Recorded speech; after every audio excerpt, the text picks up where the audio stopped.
I'm a 38-year-old man, happily married to a 41-year-old woman for about 15 years. We have two great kids in elementary school. Initially, our relationship was smooth and problem-free, but things took a turn for the worse after we got married. Despite our efforts to fix things, we couldn't maintain stability. I constantly tried to meet her ever-changing expectations, and it felt like as soon as I solved one problem, another one emerged. This cycle was exhausting, making me feel tired and disappointed. A few weeks ago, I made the tough choice to move out of our house. In December, she confided in me that she considered herself frigid and had no interest in being close. Even though I had stopped initiating closeness a few years ago, she claimed it was unique to her. We sought therapy to address our closeness issues, discovering her past trauma. We spent several years in therapy, even seeking specialized help from another therapist. Despite our best efforts, our situation deteriorated, and for the last 7 years, we've had no bed life. I've battled mild depression throughout my life and eventually needed medication to cope. The combination of these meds and my kids prevented me from breaking down. In the new year, I noticed restlessness in my wife. She started reconnecting with old friends in different states, some of whom were going through divorces. After spending time with them, she confessed she wanted a divorce. The pain from our relationship struggles became unbearable. This time, it felt like I was mourning the loss of our entire family. As I dealt with my emotions, I began to reorganize my life whenever I could. I'm currently in the process of getting things in order. She's currently on a work break, and almost every day when I come home with the kids, she's absent. She retreats to our bedroom, and at times, her dissatisfaction with the kids or me has led me to take them to their grandparents to protect them from the tense atmosphere at home. During these tough times, I only reached out to my brother and his wife for support. Given my mother's ongoing battle with cancer, I didn't want to burden them further, but one weekend, things changed. During a rare free moment, my wife chose to spend time with her old friends. Feeling out of place, I asked my brother for a conversation. During our talk, he mentioned that his wife wanted to discuss something important, and his words shocked me. He suggested, "Maybe you should consider not delaying the divorce and talk to our parents." He revealed that a few years ago, they had an affair. During a family holiday, a conversation between my wife and my brother's wife took an unexpected turn. My wife said, "If we ever get divorced, I'll take everything he has from him." My heart raced, and I had a panic attack, the first since my teenage years. Her statements were so out of character that I couldn't believe she was serious. I turned to my brother for answers, desperate to know if it was a joke. His wife confirmed that my wife was serious.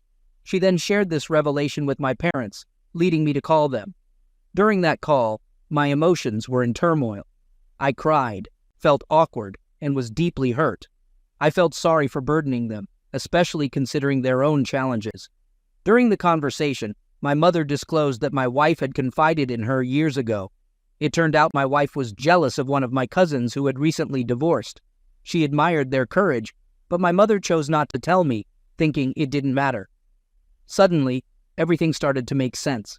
A clearer image of my wife began to form in my mind. I'd always had suspicions, but whenever I voiced them, she brushed them off and accused me of being paranoid and having trust issues.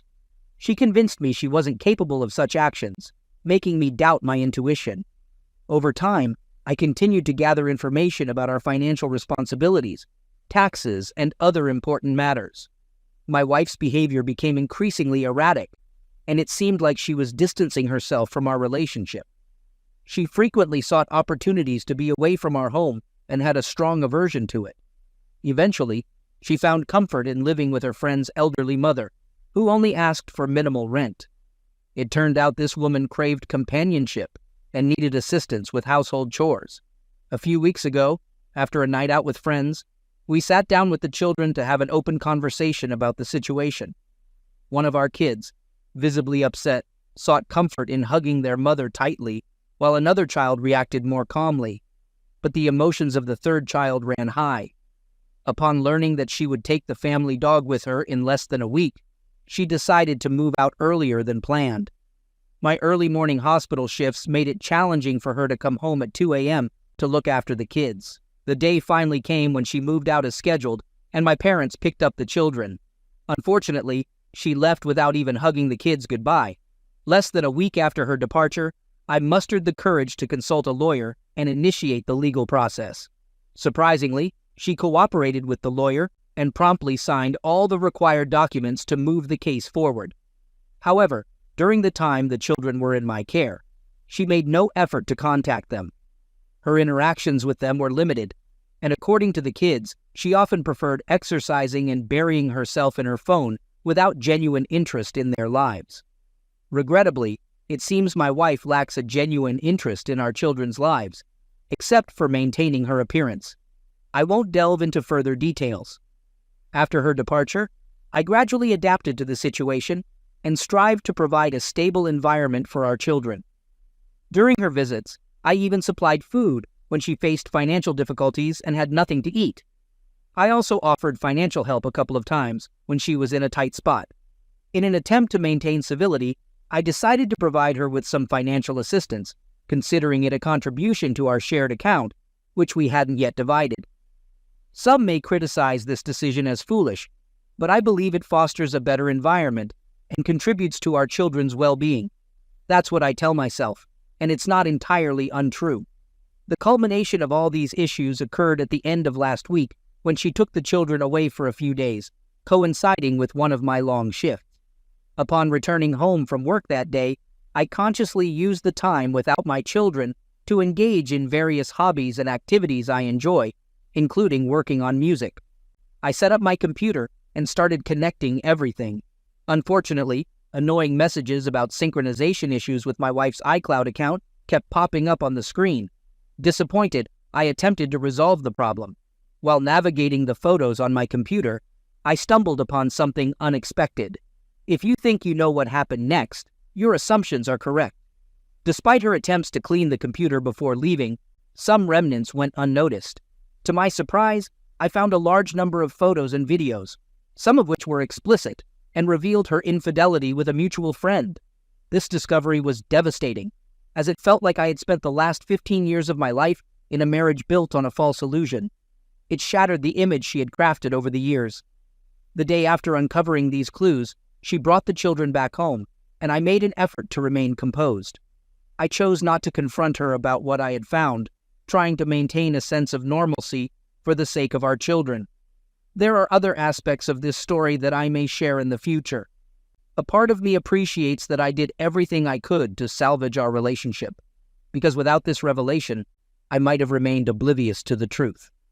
I wonder if I would have regretted not putting in more effort. However, another part of me underscores the importance of trusting your intuition. Sometimes, when something doesn't feel right, it's crucial not to let others convince you otherwise.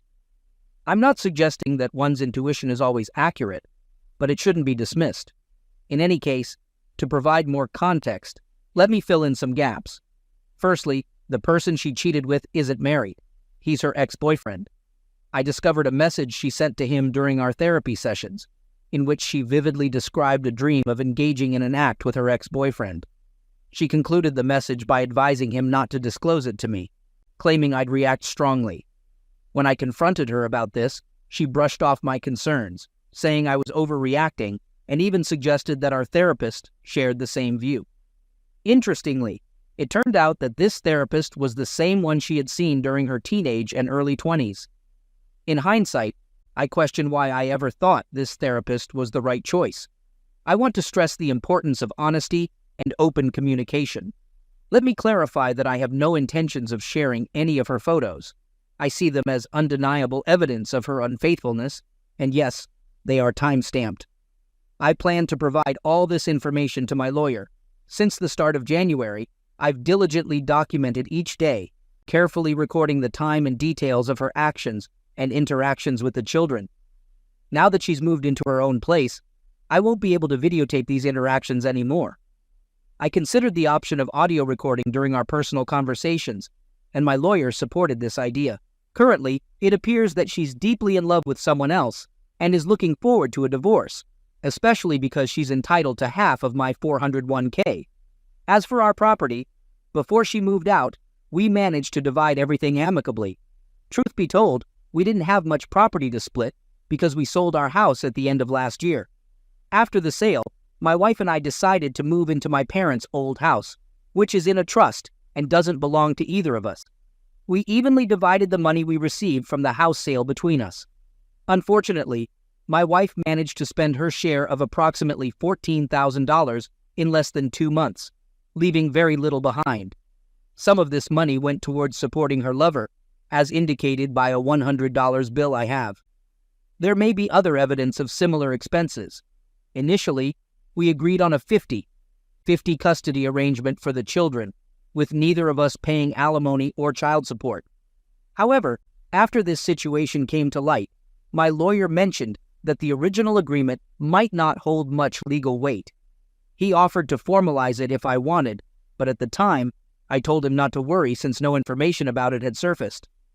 About a week later, I brought up the topic of revising the custody agreement with my wife. I suggested adjusting it to a 60-40 split in my favor.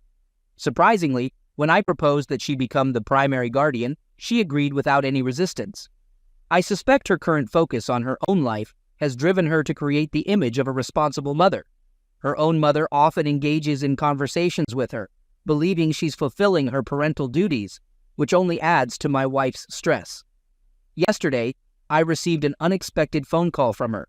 This was unusual since she typically communicates via text messages. I had the impression she wanted to discuss the person she's dating, but her actual intentions surprised me. During the call, she tearfully shared her struggles with physical therapy due to a toe injury she sustained at work last year. She expressed frustration with the slow progress in treatment and difficulty in moving her toe correctly. Furthermore, she mentioned that she's not allowed to drive for health reasons. During our conversation, she told me she's heavily involved in physical exercises, which brought a faint smile to my face for the first time since I found the incriminating photos and videos. She also spoke of financial difficulties and doubts about selling the house where she now lives with someone else. Moreover, she expressed concerns about how she'll manage her time with the children upon returning to work, despite having taken them with her for part-time weekends over the last 2 weeks. She mentioned that she had many plans for the upcoming weekend in the city. During the conversation, it became evident that she was finding it challenging to spend consistent time with the children, and she couldn't see them as often as she'd like.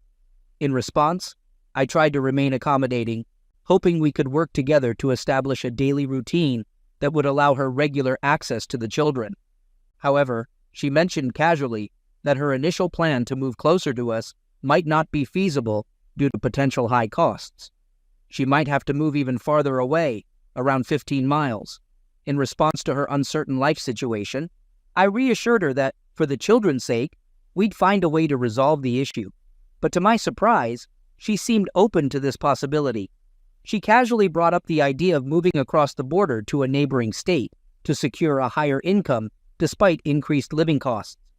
This decision would mean we'd be quite far apart, about 70-90 miles, making it likely that she'd see the children even less often.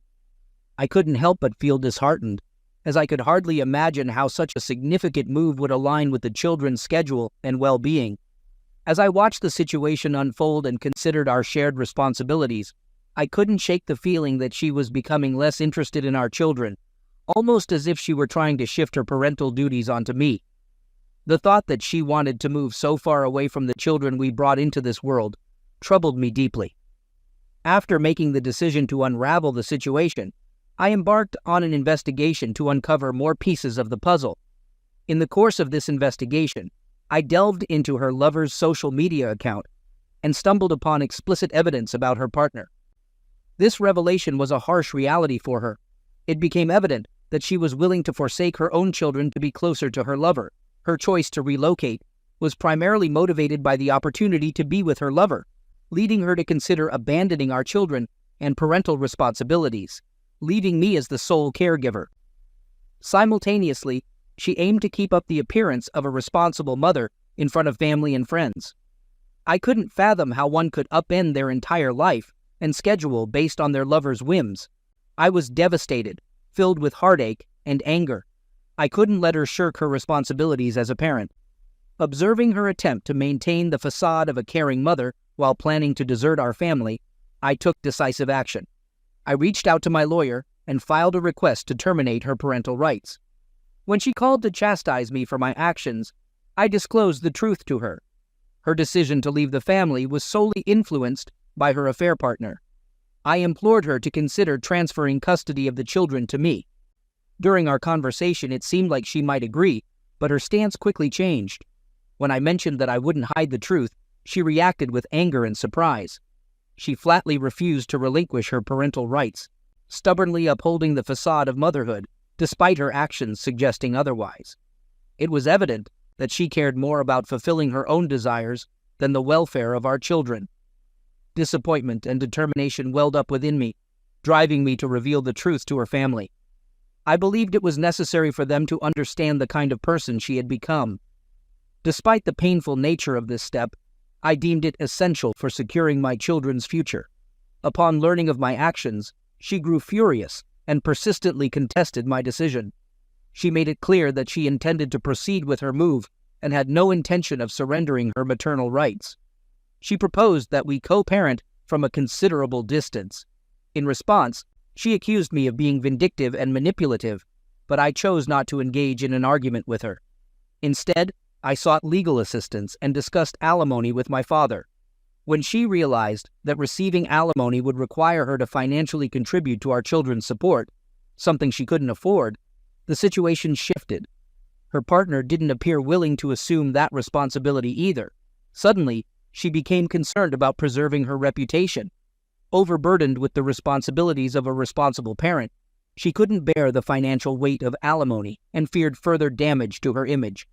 In the end, she abandoned her relocation plans and reluctantly consented to continue shared custody of our children. This victory was hard-won and rooted in my unwavering principles. Despite knowing that she prioritized her lover over our children, I refused to compromise their well-being for her sake. I did everything in my power to ensure the mother of my children remained a part of their upbringing and lives. Naturally, her lover didn't want these complications, and he soon vanished from my ex-wife's life. Afterward, she made active attempts to seduce me and rekindle a relationship to return to our lives with the children. However, I firmly conveyed that I had no interest in someone as dishonest and fickle as her. End of the story. I am a 50-year-old nurse, working diligently at a busy hospital. Currently, I find myself at a crucial moment in life. In front of me, there's a green piece of paper with my name and signature, and it's a divorce document. As I look at it, I let out a heavy sigh. Let me introduce you to my wife, Mary, who happens to be 3 years younger than me. Our story started 5 years ago when I got married at the age of 45. We met at work, where Mary was a medical assistant. Both of us were so focused on our careers that finding a life partner wasn't something we'd thought much about. But fate had other plans, and we started dating, which eventually led to marriage. Considering our ages, we took things slow before deciding to get married. After a few years of dating, we tied the knot later in life, with me at 45 and Mary at 42. We decided not to have children and dedicated our years to each other. Little did we know that our ideal vision of marriage would soon be tested. Reality had different plans for us. Our demanding jobs led to conflicting schedules, especially because of my night shifts. Health issues, especially for Mary, became a part of our lives. Menopause arrived, bringing with it a range of challenges like constant irritability, fatigue, mood swings, and emotional turmoil. Although I struggled to fully understand what she was going through, it was clear that Mary was in pain. Our lives became filled with minor disputes, and our relationship was overshadowed by exhaustion and dissatisfaction. Over 5 years, our affection had turned into indifference. I began to question the purpose of our relationship. Every day felt like a battleground with arguments and bitter exchanges. Was this the life we were meant to live? My thoughts were interrupted when Mary returned home. She greeted me apathetically as she entered, hiding the divorce papers under the table. I waited for her in the living room, and when she appeared, her mood matched the cold atmosphere. Even a simple hi felt like a reminder of the love that had faded away. Summoning my courage, I brought up the topic of divorce. Mary's reaction was unexpectedly calm. She showed no surprise or sorrow. Her composed demeanor reflected acceptance. Her response matched the frigid state of our relationship. With few words exchanged, I handed her the divorce papers, and she signed them without hesitation. Tomorrow, I plan to submit these papers to City Hall, marking the end of a 5-year chapter in our lives. At this turning point, I reflect on the journey I embarked on: a late marriage born from work, a union that showed promise but succumbed to its challenges. As I stand on the edge of change, I think about the choices that brought us here. Sometimes life's complexities unravel even the strongest bonds, leaving behind memories of what was and what might have been. "I'll prepare dinner one last time," Mary said, her voice filling the kitchen as she started cooking. Even after signing the divorce papers, Mary's demeanor remained unchanged. The routine continued. She ate her dinner and went to bed early. It felt strangely surreal how nothing seemed different on the surface, but beneath it, change had indeed occurred. I realized this just before bedtime. Our bedroom looked the same, but something had shifted. We slept in separate beds, a practice that had become unfamiliar over time. Sharing a bed had become a rarity, replaced by the quiet separation of separate sleeping arrangements. As I struggled with sleeplessness, Mary initiated a conversation. The distance between us had limited meaningful exchanges, but tonight was an exception. We reminisced about our early days, laughing as we recalled a time when Mary used to sneak into my bed, complaining about the cold, her playful attempts to get my attention. In our prime, subtle flirtations were common, though age had tamed those impulses. Tonight, Mary's choice of clothing seemed reminiscent of those days. Her skimpy pajamas brought back memories. She caught my gaze and expressed her desire with a knowing smile. "May I join you in bed? It's chilly," she requested, her words hanging in the air. I hesitated briefly, but welcomed her into the sheets. We acknowledged the passage of time, no longer the young lovers of the past, now on the brink of parting ways. With a shared understanding, we decided to make this night a poignant memory. Mary's presence next to me brought back bittersweet memories. Over the years, life had changed her, a testament to the challenges she had faced. It wasn't about rekindling the marriage, but a silent wish to see her content. Amid these thoughts, we exchanged a simple good night. Sleep soon overtook us, ending the day. The next morning came, and Mary was gone. Her things had disappeared from our room, leaving no sign of her. However, there was a note in the living room, a brief message thanking me and urging me to take care of myself. That's all it said, a heartfelt farewell. Months passed, and life took a new direction. A change in jobs led me to a busy hospital, providing a fresh start that distanced me from the memories of a failed marriage. The divorce had created discomfort at work, and the need for financial stability influenced my choices. Despite being single, my dedication to work remained unchanged. The idea of marriage was distant. For now, I found comfort in the absence of workplace romances, a chapter firmly closed. Mr. Jones, a new patient, arrived some time ago. My boss called me over, and as I looked through the patient's paperwork, I realized that this person was battling cancer. They had been getting treatment at another hospital as an outpatient, but now they were being admitted for chemotherapy. Surprisingly, this patient had the same name as my ex-wife, Mary, and even more astonishing, their last name matched Mary's maiden name. Feeling a strange connection, I went to greet her while checking her temperature. "Excuse me, it's time for your temperature check," I said as I entered the private room. The patient, who had been looking out of the window, turned to face me. To my amazement, it was Mary, the woman I had once been married to. Her face was pale, cheeks sunken, and she looked incredibly thin, but there was no doubt it was her. In a faint but unmistakable voice, I heard Mary's familiar tone. She was also surprised to see me, but my surprise was even greater. The medical chart showed the seriousness of her cancer. It was more than just some weight loss or low energy. Looking at her drastically changed condition, it was clear she was in critical condition. The chart also indicated that her cancer had been diagnosed just before we divorced. On the day I brought up the divorce, Mary must have known about her illness. "Why didn't you tell me about the cancer?" I blurted out, even though I knew I didn't have the right to know anymore. Mary responded, explaining that she thought our marriage was already falling apart, with or without the cancer. She blamed herself for the deterioration, and realized she couldn't hold me back, especially given her limited time. Listening to her explanation, regret washed over me. Why hadn't we communicated better? Why hadn't I noticed her changes?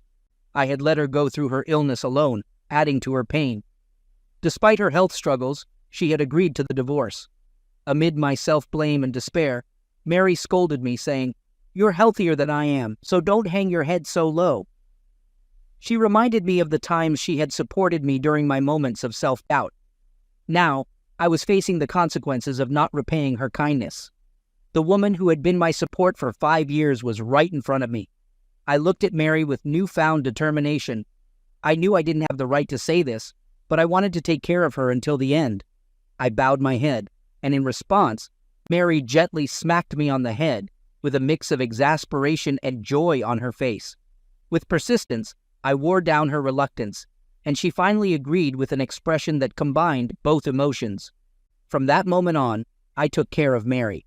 Despite her parents visiting, it was clear that she needed additional care and support. While I had worried that her family might not accept me, they did.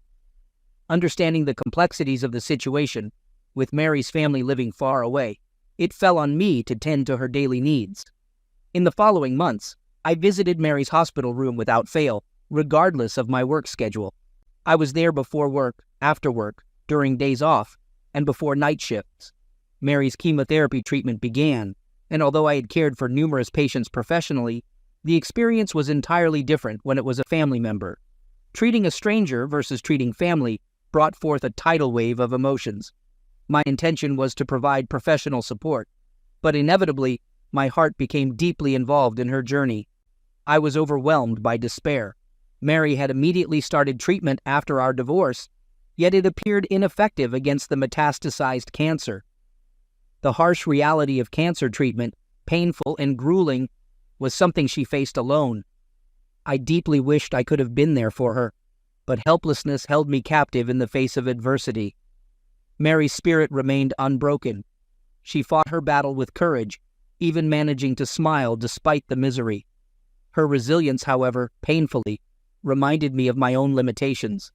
There was little I could do to alleviate her suffering. Then, a cruel twist. Mary's treatment had to be halted. Due to her weakened state, aggressive measures were no longer feasible, and we had to embrace this heart-wrenching reality. Mary accepted it with grace, whispering her intent to live her remaining days to the fullest. I became her pillar of support, sharing laughter over anecdotes, taking walks on better days, and even attempting crafts together. Although my attempts were often clumsy, Mary's laughter at my awkward creations brought us immense joy, and for a while these simple pleasures sufficed. Amid these tender moments, the cancer persisted, taking a relentless toll on her. Our days of joy were fleeting as her condition deteriorated rapidly. Sleepless nights were plagued by pain, and tears streamed down more frequently, often hidden from my view. Painkillers helped ease her distress, but gradually vitality waned, and her laughter became rare. I could only offer words of encouragement, but Mary valued them deeply. "Thank you for always being there," she expressed, acknowledging the significance of my presence. My daily visits gave her the strength to continue, a sentiment she openly shared.